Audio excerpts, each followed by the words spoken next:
A mix can become very complex. If you were to consider an orchestral recording, there could easily be 100 tracks there that you have to mix all at once.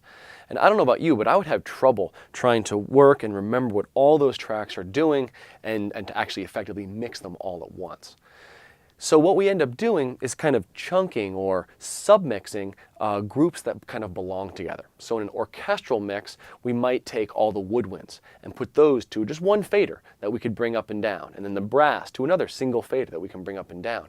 So in the end, you're kind of mixing inside the group, and then you go over and then you mix group to group all at once, and you kind of mix those submixes. So you might start with 100 tracks, but you end up with just 4 faders at the very end. And this is a really common procedure, and it's not just for mixing. We find we do that all the time. Anytime you're trying to memorize a large string of numbers, you kind of group it into smaller pieces and memorize those instead. So the idea of a submix gets used all over, not just orchestral music, but even in like pop music. Say I have 5 background singers. I would tend to submix them to a single fader that I could process and control the volume of as a unit. On my drums, or multiple guitar parts could even get a submix. So it's a really common procedure, and we need to know how to set that up within our DAW. As we're setting up a submix, it's going to be using a single bus and the track outputs. So usually we would create a bus and give your buses a good name. And then we would route the output of those tracks to that bus. So if I was submixing, say, a set of drums, I would create a drum submix bus. I would go to all of my individual drum tracks, my snare track, I'd set its output to the drum submix bus. The kick track, I think you get the idea, the drum submix bus. And then I'd have a single aux track whose input is that drum submix bus. So now I've effectively submixed my drums onto an aux track where I can put a single insert, so I could put an EQ or a compressor on that aux track and affect all the drums as a single unit. And I have a single fader that represents the entire drum kit, and I can easily mix that up and down in my mix. As we're setting up a submix, it's going to be using a single bus and the track outputs. So usually we would create a bus and give your buses a good name. And then we would route the output of those tracks to that bus. So if I was submixing, say, a set of drums, I would create a drum submix bus. I would go to all of my individual drum tracks, my snare track, I'd set its output to the drum submix bus. The kick track, I think you get the idea, the drum submix bus. And then I'd have a single aux track whose input is that drum submix bus.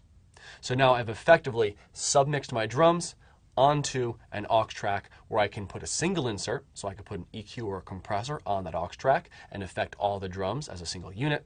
And I have a single fader that represents the entire drum kit, and I can easily mix that up and down in my mix.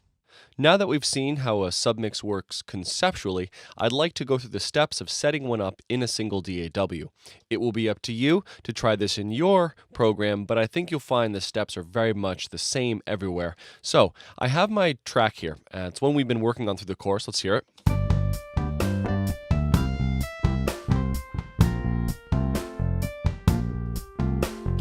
As you see at this point, I have kick, snare, hat, and overheads are all drum tracks. So the kick was created from a microphone on the kick drum, the snare a mic on the snare, the hat a mic on the hat. Overheads are 2 sets of microphones above the entire kit.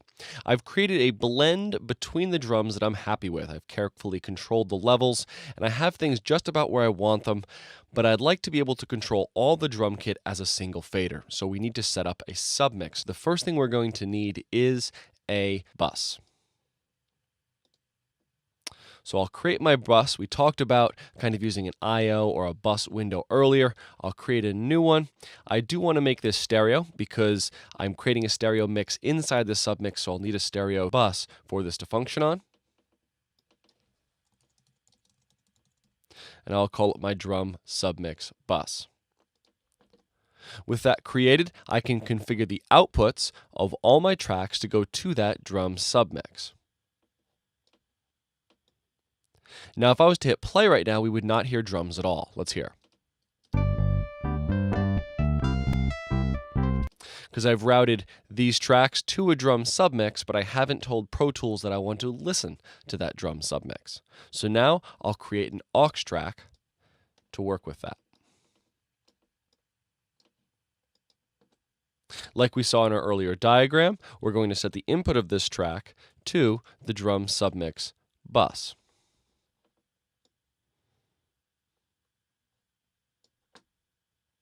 Now if I hit play,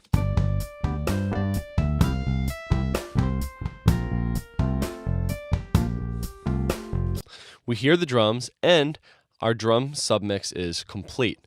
Notice that I can now bring this one fader down and I can control the volume of all the drums.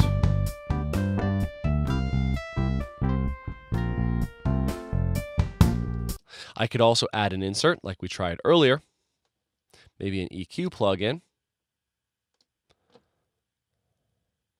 And I could control the equalization of the entire drums as a group. Maybe I wanted to reduce the high end on the drums. I could do that like this. Or increase it as I like. So I can control all the drums as a single unit in this submix. I'd like you to go to your DAW and try out this technique. It doesn't have to be drums, and doesn't even have to be very musical. I just want you to try to create a submix within your DAW, a mix within a mix. It's an important technique, and you're going to need to know how to do it.